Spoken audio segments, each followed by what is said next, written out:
नमस्कार। चिंतन मनन की इस श्रृंखला में प्रस्तुत है आज का चिंतन। संवेदना को उभारें।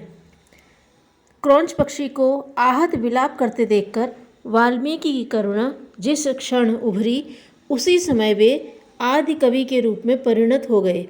ऋषियों के अस्थिपंजरों की पर्वतमाला को देखकर राम की करुणा मर्माहत हो गई और उनसे भुजा उठाकर यह प्रण करते ही बन पड़ा कि निश्चरहीन करो मही। बाढ़, भूकंप, दुर्भिक्ष, महामारी जैसे आपत्ति काल में जब असंख्यों को चीत्कार करते देखा जाता है, तो निष्ठुर भले ही मूक दर्शक बने रहें, सहृदयों को तो अपनी सामर्थ्य भर सहायता के लिए दौड़ना ही पड़ता है। इसके बिना उनकी अंतरात्मा आत्म प्रताड़ना के व्याकुल हो उठती है। निष्ठुरों को नर पिशाच कहते हैं। उनका मनुष्य समुदाय में भी अभाव नहीं है।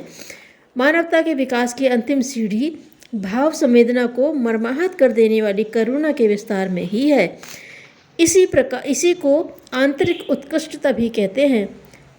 संवेदना उभारने पर ही सेवा साधना बन पड़ती है। धर्म धारणा का निर्वाह भी इससे कम में नहीं होता। तपश्चर्या और योग साधना का लक्ष्य भी यही है कि किसी प्रकार संवेदना जगाकर उस देवत्व का साक्षात्कार हो सके जो ज़रूरतमंदों को दिए बिना रह ही नहीं सकता। देना ही जिसकी प्रकृति और नियति है, उन्हीं को इस धरती का देवता कहा जाता है।